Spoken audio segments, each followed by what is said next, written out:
New Zealand తోటి world కప్‌కి ముందు T20 series ఆడింది ఇండియాలో. దాదాపు 4 మ్యాచ్‌లో ఏమో ఫెయిల్ అయ్యాడు సంజు శాంసన్. పక్కకు పెట్టేశారు టీ20కి.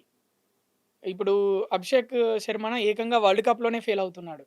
కానీ అభిషేక్ శర్మని ఇంకా ఛాన్సెస్ ఇస్తున్నారు అని ఫ్యాన్స్ అంటున్నారు. మరి సంజు శాంసన్‌కి ఇస్తే ఏంటి అని అడుగుతున్నారు. ఇదంతా ఎమోషనల్ టాక్ బాలా. ఎందుకంటే హ్మ్. సంజు శాంసన్కి బోల్డెన్ అవకాశాలు ఇచ్చారు. సంజు శాంసన్ ఎప్పుడైనా టీంలో తన ప్లేస్ని సిమెంట్ చేసుకున్నాడు, చేసుకోలేదు. నిలకడ లేని అభిషేక్ శర్మ మీరే చెప్పారు, వరల్డ్ ర్యాంకింగ్లో నంబర్ 1గా ఉన్నాడు. హ్మ్. ఎన్నో మ్యాచ్లు మనకు గెలిపించి పెట్టాడు. అతను ఆడిన రోజు he's an X factor player. ఆడిన రోజున మీకు సింగిల్ హ్యాండెడ్గా మ్యాచ్ గెలిపించేస్తాడు. అతను కొట్టే ఇన్నింగ్స్ అతను ఒక 60 రన్స్ కొట్టాడంటే 20-25 బాల్స్లో 60 రన్స్ కొడతాడు.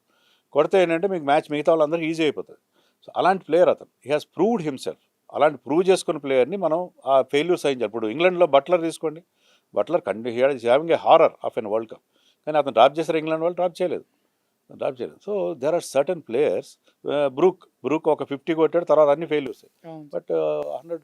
సో ఇలాంటి ప్లేయర్స్ ఏంటంటే సంజు శాంసన్ అలా ఎప్పుడు చేయలేదు కదా. సంజు శాంసన్ అంటే వరుసగా ఒక 200 హండ్రెడ్స్ కొట్టాడు. ఒక పర్టికులర్ ఫేజ్లో ఒక 3-4 ఇన్నింగ్స్ బాగా ఆడాడు అంతే. తప్పిస్తే అతనికి చాలా అవకాశాలు ఇచ్చారు. కంటిన్యూస్గా ఇవ్వలేదు, నేను ఒప్పుకుంటా, కంటిన్యూస్గా ఇవ్వలేదు. కానీ అతను ప్రూవ్ చేస్తూ సంజుని అభిషేక్ని మీరు ఒకే గాట కట్టి చూడడం అనేది చాలా తప్పు. అభిషేక్ ఆల్రెడీ ప్రూవ్ చేసుకున్నాడు. He has been our star batsmen. Sanju ఎప్పుడు కూడా in and out of the Indian team. ఎప్పుడు కూడా తనకు వస్తుంటాడు, ఇచ్చిన పోతుంటాడు, వస్తుంటాడు. అవకాశాలు ఇచ్చారు, కానీ ఎప్పుడు కూడా తనకు ఇచ్చిన అవకాశాలను అతను ఉపయోగించుకోలేదు.